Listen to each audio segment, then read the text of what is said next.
Mary the Muffin. Hi!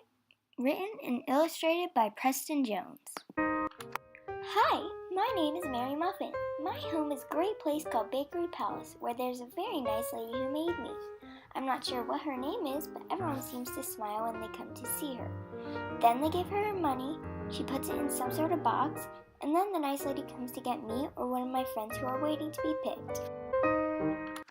None of us know what happens when one of us gets picked, but I imagine a great new place where we hang out and play with the person who takes us.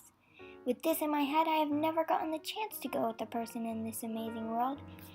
But today, I feel that I will get picked and will go to that great world. As I was sitting in the great glass case with my friends, I saw a man with a giant smile on his face walk in, and he went straight towards us.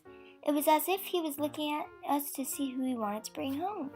I crossed my fingers hoping that he would pick me, and I saw him go up to the lady and he pointed straight at me. This is the moment where I will get picked.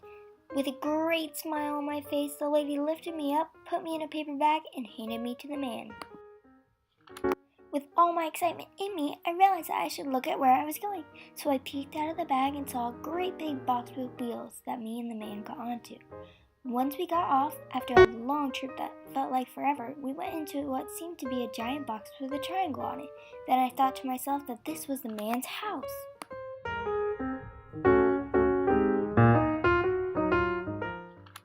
After we got in, he set down the bag and left me on the table as he went somewhere. When he came back, he had a disc-like thing in his hand that he put me on. Then he lifted me up and brought me towards his mouth. He's going to eat me! Right before he brought me into his stomach, I stretched my arms and legs to keep his mouth open and screamed, "No!" He looked confused on why I could talk, but I told him about how I didn't know he would eat me and said that I would do work for him as long as he doesn't eat me. He said that the work would be too big or challenging for me to do, so we were thinking of things that I could be or do for him. Then we finally came up with something I could be for him. His neighborhood doesn't allow pets in it, so I could act as his muffin dog. He could walk me, we could play fetch, and he would be able to have a type of pet which is still allowed in his neighborhood. It's a win-win.